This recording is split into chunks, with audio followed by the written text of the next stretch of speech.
प्यारे मित्रों, स्वागत है आज की एक नई वीडियो में। दोस्तों, आज की इस वीडियो में क्लास 12 साहित्यिक हिंदी के पहले चैप्टर की लिखित व्याख्या आपको बताने वाले हैं। हमने हैंड रिटेन नोट्स ले रखी है। पहले मैं आपको बुक में एक एक पद को अच्छे तरीके से समझाऊंगा, उसके बाद आपको नोट्स में दिखाऊंगा कि उस पद के बोर्ड एग्जाम में आ जाने पर आप लोग उसकी व्याख्या कैसे लिखेंगे। तो ये वीडियो बहुत ज़्यादा इंपॉर्टेंट होने वाली है, आपका एक एक डाउट क्लियर हो जाएगा। तो बस वीडियो में अंत तक जुड़े रहें, एक एक पद को अच्छे तरीके से आपके दिमाग में छाप दूंगा, ठीक है ना।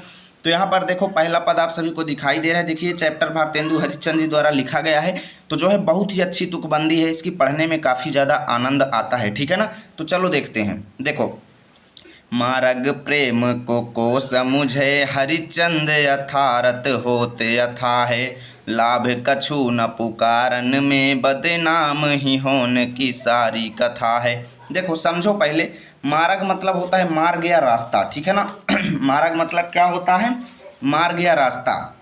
अब प्रेम को मतलब प्रेम का, यानी कि प्रेम का मार्ग या रास्ता को मतलब कौन समझे, मतलब समझ पाएगा, ठीक है ना। यानी कि प्रेम का मार्ग जो है इतना ज़्यादा कठिन है कि इसको कोई नहीं समझ पाएगा, ठीक है ना। अब देखिए, ये जो हरिचंद शब्द है ना, ये आपको चैप्टर में 2-3 जगहों पर मिलेगा, लेकिन कई प्रकार के अर्थों में जो है, कहीं पर इसका अर्थ हरिश्चंद्र होगा, कहीं पर इसका अर्थ गोपी होगा, ठीक है ना। तो जो है इसका अर्थ जो है अलग अलग जगहों पर अलग अलग हिसाब से चेंज हो जाता है। तो यहाँ पर अगर देखो तो क्या होगा कि प्रेम का मार्ग इतना कठिन है कि इसको कोई समझ नहीं सकता है, क्योंकि हरिश्चंद्र यानी गोपियाँ कहती हैं, ये गोपी है, ठीक है ना। हरिश्चंद्र का मतलब क्या है? गोपी, यानी एक गोपी दूसरी गोपी से कह रही है कि भाई प्रेम का मार्ग इतना कठिन है कि इसको कोई नहीं समझ पाएगा। यथार्थ मतलब वास्तव में, होत मतलब होता, यथा मतलब जैसा है, यानी कि प्रेम का मार्ग जैसा होता है इसको वास्तव में कोई नहीं समझ सकता। यहाँ पर एक गोपी क्या कहती है दूसरे गोपी से कि प्रेम का मार्ग वास्तव में, यथार्थ मतलब वास्तव में, होत मतलब होता है, यथा मतलब जैसा, है मतलब है, मार्ग मतलब मार्ग, प्रेम को मतलब प्रेम का। तो यहाँ पर गोपी कहती है कि प्रेम का मार्ग वास्तव में जिस प्रकार का होता है इसको कोई नहीं समझ पाएगा कि ओरिजिनली तरीके से ये किस प्रकार का होता है, ठीक है ना। देखो, लाभ कछु न पुकारन में बदनाम ही होने की सारी कथा है। अब यहाँ पर वो गोपी जो है क्या कहती है कि लाभ कछु न पुकारन में, यानी कि प्रेम की बातों को बताने में, प्रेम की बातों को बताने में कुछ भी लाभ नहीं है, ठीक है ना। लाभ कछु न मतलब कोई लाभ नहीं है, पुकारन में मतलब प्रेम की बातों को बताने में, बदनाम ही होने की सारी कथा है। बदनाम ही होने की मतलब अपनी ही बदनामी की, होन मतलब होने की मतलब सारी कहानी है। यानी कि अगर प्रेम की बात आप लोग किसी से बता रहे हैं तो इसमें आपको कोई लाभ नहीं होगा, ठीक है ना। यानी कि कोई लाभ नहीं होगा इसमें, केवल आपकी बदनामी छोड़ के आपको कोई फायदा नहीं होगा। तो गोपी कहती है कि प्रेम का मार्ग वास्तव में जैसा होता है इसको कोई समझ नहीं सकता है, और प्रेम की बातें एक दूसरे से बताने में कोई भी लाभ नहीं होता, केवल बदनामी के अलावा, ठीक है ना। यानी कि ये बदनाम होने की ही पूरी कहानी है। कथा मतलब कहानी है।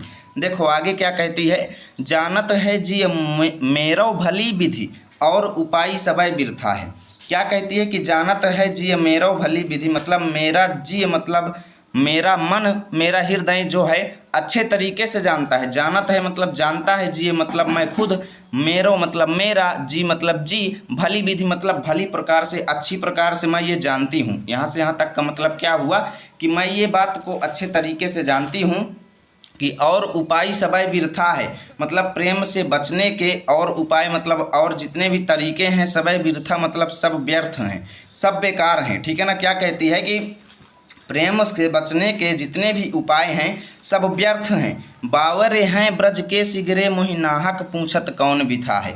बावरे हैं मतलब पागल हैं, ब्रज के सिगरे मतलब निवासी। वो क्या कहती है कि ऐसा लगता है जैसे सभी ब्रजवासी पागल से हो गए हैं, जो मोहि, मोहि मतलब मुझसे, नाहक मतलब व्यर्थ में, ठीक है ना। नाहक मतलब व्यर्थ में, पूछत मतलब पूछते हैं, कौन मतलब कौन सा, बिथा मतलब कष्ट है। यानी कि ये जितने भी ब्रजवासी हैं ये सब ऐसा लगता है जैसे पागल हो गए हैं, जो ये मुझसे व्यर्थ में पूछते रहते हैं कि तुम्हारे पास कौन सा कष्ट है, ठीक है ना। अब इन्हें कौन बताए कि भाई प्रेम की बातें कैसी होती हैं, ठीक है ना। यहाँ पर वो गोपी कहती है कि प्रेम की बातें तो सब कोई समझ नहीं सकता, इसलिए ये सब व्यर्थ में ही तो मुझसे पूछ रहे हैं, क्योंकि मैं इन्हें कुछ बताऊंगी भी तो इनके समझ में नहीं आएगा, ठीक है ना। और प्लस बताने में कोई फायदा नहीं है भाई इसमें बदनामी के अलावा, ठीक है ना। तो वो गोपी कहती है कि प्रेम का मार्ग वास्तव में जैसा होता है यानी कि वो क्या है, श्री कृष्ण के प्रेम में ग्रसित है, ठीक है ना। और कहती क्या है कि प्रेम का मार्ग वास्तव में जैसा होता है इसको कोई नहीं समझ सकता। किसी दूसरे से अपने प्रेम की बातों को बताने में अपनी बदनामी के अलावा और कुछ भी फायदा नहीं है, ठीक है ना। मेरा मन भी ये भली भांति जानता है कि प्रेम से बचने के जितने भी उपाय हैं सब व्यर्थ हैं। ये ब्रज के वासी जो हैं ऐसा लगता है जैसे पागल हो गए हैं, जो मुझसे व्यर्थ में पूछते रहते हैं कि तुम्हारे पास कौन सा कष्ट है, ठीक है ना। मैं कैसे बताऊं कि मेरे पास कौन सा कष्ट है। तो देखो, अगर ये पद आपके एग्जाम में आ जाएगा तो इसकी व्याख्या कैसे लिखेंगे वो चीज़ चलिए मैं आपको नोट्स में दिखाता हूँ। तो मित्रों, आपको एक तरफ लिख देना है मार्ग प्रेम को, दूसरी तरफ विथा है। अब ये कैसे लिखेंगे, देखो शुरू के आपको 2-3 शब्द लिख देने हैं, लास्ट के 2-3 शब्द, तो इससे पहचान आ जाएगी कि आप किस पद की व्याख्या लिख रहे हैं। ओके, और डैश डैश कर देना है। देखो संदर्भ आपसे पूछा जाएगा कि प्रस्तुत पद्यांश का संदर्भ लिखो, तो कैसे लिखेंगे। प्रस्तुत पद्यांश हमारी पाठ्य पुस्तक हिंदी में संकलित भारतेंदु हरिश्चंद्र द्वारा रचित प्रेम माधुरी शीर्षक कविता से अवतरित है। अब देखो इसके आने वाले प्रत्येक पदों में संदर्भ सेम रहेगा, इसलिए मैं बार बार नहीं बताऊंगा, आप लोग स्क्रीनशॉट ले लीजिए। प्रसंग देखो, प्रस्तुत सवैया में ब्रजबाला प्रेम मार्ग पर चलने से होने वाली निंदा एवं कष्टों का वर्णन कर रही है। यानी कि प्रेम मार्ग में जाने से क्या बुराई होती है और उससे हमें क्या कष्ट मिलता है, उसका वर्णन यहाँ पर एक ब्रजबाला जो है कर रही है, ठीक है ना। देखो व्याख्या कैसे लिखेंगे। एक सखी दूसरी सखी से कहती है कि प्रेम मार्ग को समझना अत्यंत कठिन है। यह मार्ग जीवन के कटु यथार्थ की तरह ही कठोर एवं कष्टप्रद है। यानी कि जीवन के वास्तविकता की तरह ये भी कठोर है और कष्टदायक है। वह अपनी सखी से अपनी स्थिति का वर्णन करते हुए कहती है कि इस कठिन मार्ग पर चलते हुए उसे जो कष्ट हुए हैं उसे दूसरों को सुनाने में कोई लाभ नहीं है, इसमें उसे बदनामी के अतिरिक्त कुछ मिलने वाला नहीं है, ठीक है ना। वो कहती है कि उसे यह अच्छी तरह से पता है कि प्रेम व्यथा से मुक्ति पाने के सभी उपाय व्यर्थ हैं, ठीक है ना। यानी कि प्रेम से मुक्ति पाने के जितने भी तरीके हैं सब बेकार हैं। उसे ऐसा लगता है जैसे ब्रज के सारे लोग पागल हो गए हैं, सब व्यर्थ ही बार बार उसकी प्रेम पीड़ा के बारे में पूछते हैं कि उसे कष्ट क्या है, ठीक है ना। इसलिए उसे लगता है कि सभी लोग पागल से हो गए हैं। देखो काव्यगत सौंदर्य देख लो, भाषा रहेगी ब्रज, शैली रहेगा मुक्तक, रस रहेगा विप्रलंब श्रृंगार, छंद रहेगा सवैया, अलंकार रहेगा अनुप्रास, ठीक है ना। तो देखिए, और दूसरा अलंकार तो यहाँ पर दिख नहीं रहा, तो इसलिए आपको यहाँ पर अनुप्रास लिख देना है, सिंपल सी बात है, ठीक है ना। भाषा तो सभी पदों में ब्रज रहेगी, शैली भी मुक्तक ही रहेगी, लगभग जो है काव्यगत सौंदर्य जो है लगभग पूरे ही पदों का सेम रहेगा। मैं आपको अलग अलग बताता रहूँगा, ठीक है ना। अब चलिए चलते हैं पद नंबर 2 पर। तो देखिए मित्रों, हम आ चुके हैं पद नंबर 2 पर। रो कहीं जो तो अमंगल होए, और प्रेम नशे जो कहें पिए जाइए, जो कहे जाहू न तो प्रभुता, जो कछु न कहें तो स्नेह नसाइए, जो हरिचंद कहें तुम्हारे बिनु जी हैं न तो यह क्यों पति आइए, तासों पयान समय तुम्हारे हम का कहें आप हमें समझाइए। देखो यहाँ पर एक स्त्री है जिसके पति कहाँ जा रहे हैं, परदेश जा रहे हैं, ठीक है ना। कहीं भी जा रहे हो लेकिन जा रहे हैं घर छोड़ के। तो अब क्या होता है, देखिए अब उस स्त्री को कुछ समझ में नहीं आता कि वो अपने पति को क्या कहे, ठीक है ना। अब वही चीज़ का यहाँ पर वर्णन जो है भारतेंदु हरिश्चंद्र जी ने बहुत ही अच्छे तरीके से कहा है कि वो जो पति है उसके जो है वो पत्नी जो है उसके पति परदेश जा रहे हैं, तो वो सोचती है कि अगर मैं अपने पति को रोका ही मतलब रोकती हूँ जो, तो यानी यदि मैं रोकती हूँ तो अमंगल हो, तो अशुभ होगा, ठीक है ना। यानी कि अगर वो कहीं पर जा रहे हैं और अगर मैं उनको रोक रही हूँ तो ये अशुभ होगा, ठीक है ना।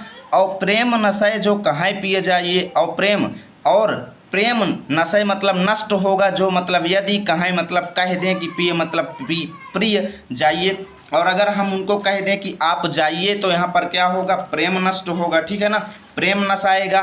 तो क्या कहती है कि अगर हम उनको रोकते हैं तो ये अमंगल होता है, अशुभ होता है, और अगर कह दें कि आप जाइए तो यहाँ पर हमारे और उनके बीच का प्रेम नष्ट होता है, ठीक है ना। जो कहें जाहू न तो प्रभुता, और अगर हम उनको कहें कि आप ना जाइए, ठीक है ना, और अगर हम उनको कहें जाओ मतलब यदि, कहें मतलब कहें, जाहू न मतलब ना जाइए, ठीक है ना। अगर कहें कि ना जाइए तो मतलब तो प्रभुता, अब तो प्रभुता मतलब कहेंगे कि हमारा उनके ऊपर अधिकार है, हम अपना स्वामित्व तो दिखा रहे हैं, मतलब हम उनको अपने वश में कर रहे हैं, उनको रोक रहे हैं, ठीक है ना।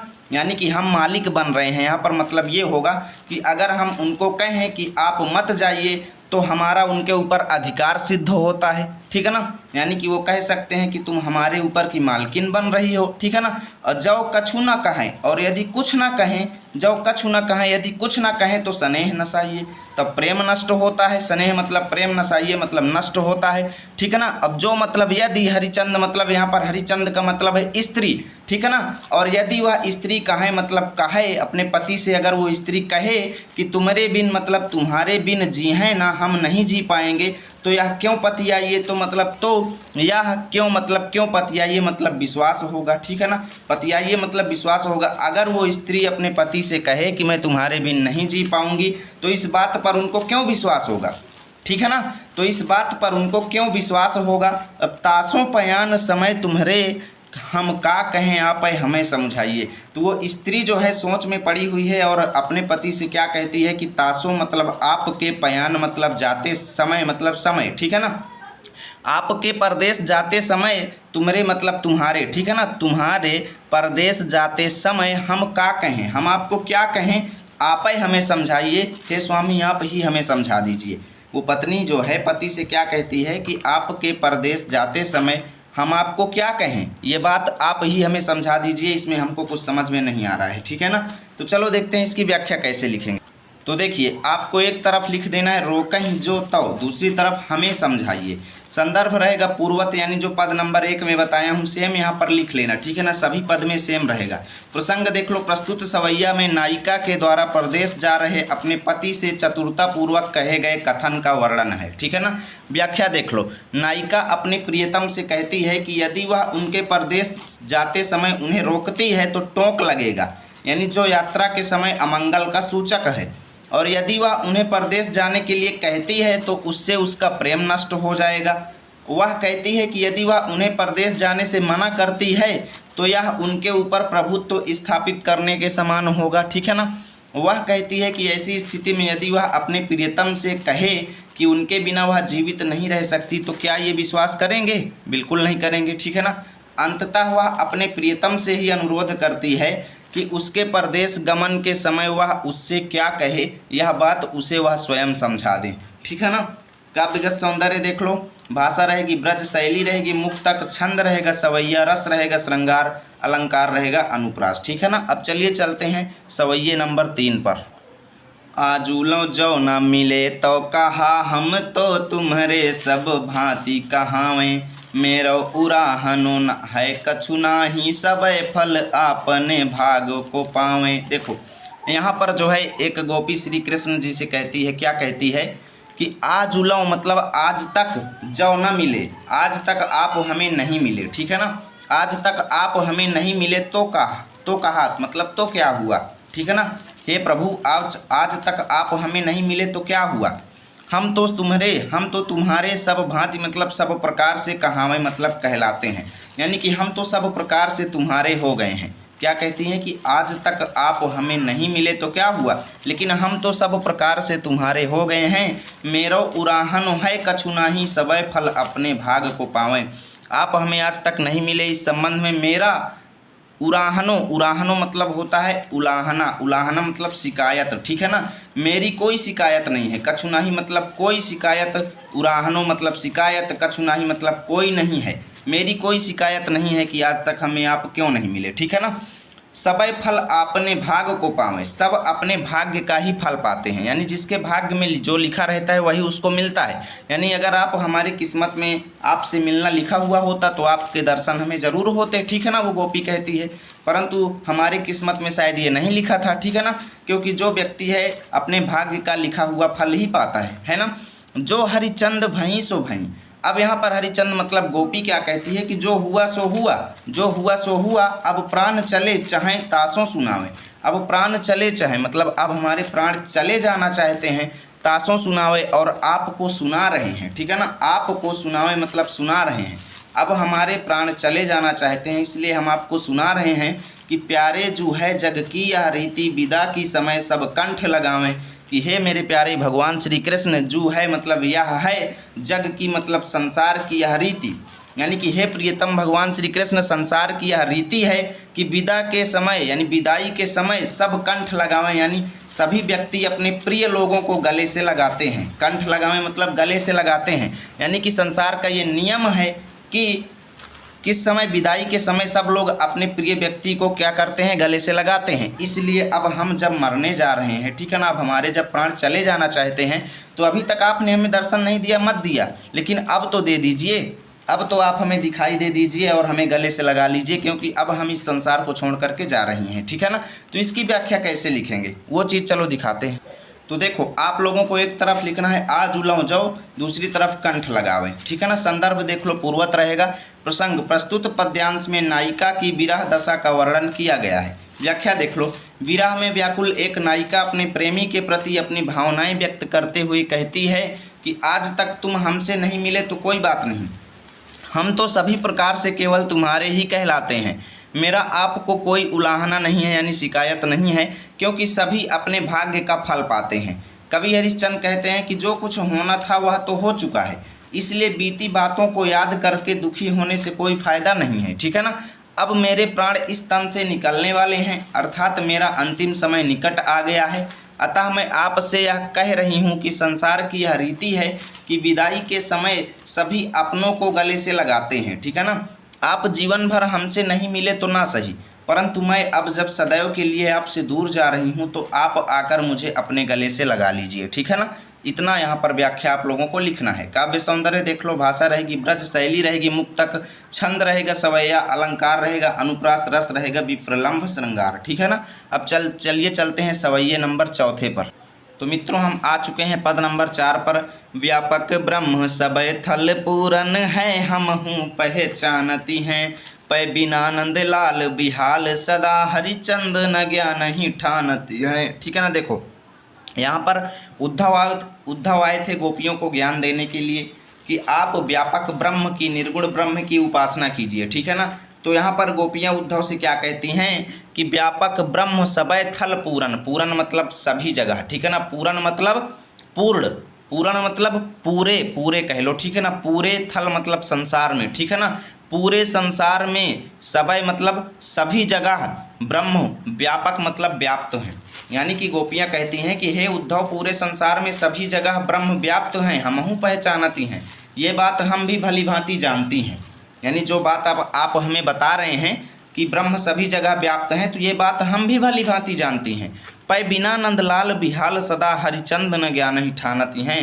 पै मतलब पर, बिना, नंदलाल यानी श्री कृष्ण के बेहाल हैं, बिहाल मतलब बेहाल हैं, सदा मतलब हमेशा, हरिचंद मतलब गोपियाँ कहती हैं, ठीक है ना। गोपियाँ कहती हैं कि हम भगवान श्री कृष्ण के बिना बेहाल रहती हैं, हमेशा न ज्ञान ही ठानती हैं और न किसी के द्वारा दिए गए ज्ञान को ग्रहण करती हैं। क्या कहती हैं कि हम भगवान श्री कृष्ण के बिना हमेशा बेहाल रहती हैं और इसलिए हम किसी के द्वारा बताए गए ज्ञान को धारण नहीं करती हैं। तुम उद्धव यह कहियो उनसो, कि हे उद्धव, तुम उद्धव, हे उद्धव यह इसी बात को कहियो मतलब कहना, उनसो मतलब श्री कृष्ण से, आप भगवान कृष्ण से जा कर के क्या कहना कि हम और कछु नहीं जानती हैं, कि हम और कुछ नहीं जानते। आप उनसे जा कर के क्या कहना कि हम और कुछ नहीं जानते, प्रिय प्यारे तिहारे निहारे बिना अखियाँ दुखियाँ नहीं मानती हैं। आप उनसे जा कर के ये बता देना कि गोपियाँ कहती थीं कि भाई भगवान श्री कृष्ण आपको देखे बिना हमारी दुखियारी आँखें, दुखिया मतलब दुखियारी, अखियाँ मतलब आँखें, यानी हमारी दुखियारी आँखें जो हैं मानती नहीं हैं, ठीक है ना। बेहाल हो जाती हैं, परेशान हो जाती हैं, मानती नहीं हैं, ठीक है ना। तो अब इसकी व्याख्या कैसे लिखेंगे, चलो वो दिखाते हैं भाई। तो मित्रों, आप लोगों को एक तरफ लिखना है व्यापक ब्रह्म, दूसरी तरफ मानती हैं, ठीक है ना। संदर्भ रहेगा पूर्वत प्रसंग देख लो। प्रस्तुत सवैया में गोपियाँ उद्धव के ज्ञान मार्ग की अपेक्षा भक्ति मार्ग को अधिक महत्व देती हैं। व्याख्या देख लो, गोपियाँ उद्धव से यह कह रही हैं कि उन्हें भी यह अच्छी तरह से मालूम है कि ब्रह्म संपूर्ण विश्व के कण कण में व्याप्त हैं, किंतु उन्हें कृष्ण के बिना कुछ अच्छा नहीं लगता है, ठीक है ना। कवि हरिश्चंद्र कह रहे हैं कि वे ज्ञान मार्ग को महत्व नहीं देती हैं। ब्रह्म को पाने के 3 मार्ग हैं, ज्ञान, कर्म एवं भक्ति। गोपियाँ भक्ति के द्वारा कृष्ण को पाना चाहती हैं, ज्ञान के द्वारा नहीं, ठीक है ना। इसलिए वे उद्धव से कहती हैं कि वे कृष्ण से यह कह दें कि वे उनकी भक्ति करने के अतिरिक्त उनको पाने के अन्य किसी मार्ग को नहीं जानती हैं। गोपियाँ कहती हैं कि हे मेरे प्यारे श्री कृष्ण, आपको देखे बिना हमारी ये दुखियारी आंखें नहीं मानती हैं। ठीक है ना। काव्य सौंदर्य देख लो, भाषा रहेगी ब्रज, छंद रहेगा सवैया, शैली रहेगी मुक्तक, अलंकार रहेगा अनुप्रास, रस रहेगा श्रृंगार। और यहाँ से आपका प्रेम माधुरी चैप्टर फिनिश होता है। मिलेंगे आपके साथ अगले वीडियो में यमुना छवि को लेकर। ठीक है ना। यदि वीडियो अच्छा लगा है तो लाइक और शेयर जरूर कर दीजिएगा।